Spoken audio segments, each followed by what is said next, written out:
Nous sommes aujourd'hui à un tournant où nous avons une organisation continentale, notamment la CEDEAO, qui est fragilisée.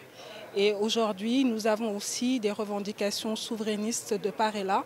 Et tout cela mis en concordance avec le développement de nos États et notamment avec l'exploitation et la gestion des ressources naturelles nécessite pour les États africains de se poser des questions sur les enjeux liés à leur souveraineté, mais une souveraineté qui soit pensée en cohérence avec le développement de notre unité régionale parce que nous tenons tous à la réussite de la CEDEAO. Je crois qu'aujourd'hui, nous avons ici tous les ingrédients pour trouver des solutions durables à justement cette exploitation des ressources pétrolières et gazières.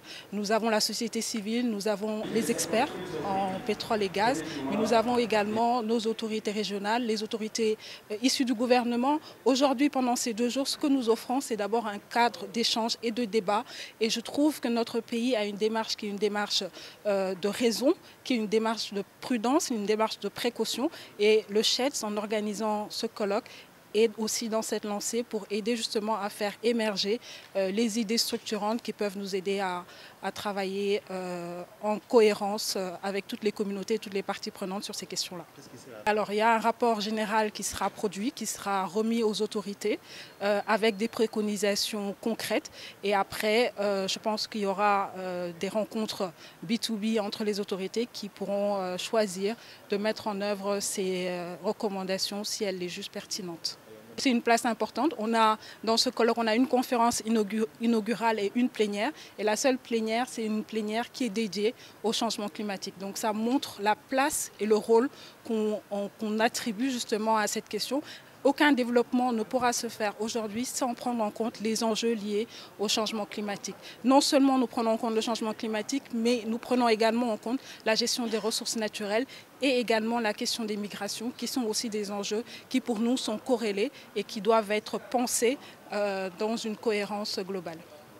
Je crois que la réponse du ministre est claire. Il faut unir les forces.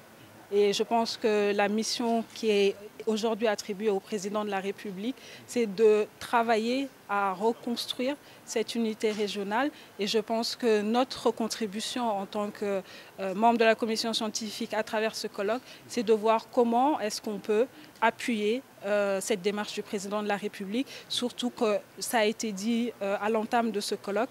Nous avons des organisations régionales qui sont aujourd'hui ici représentées. La CEDEAO est présente, l'UEMOA est présente. Donc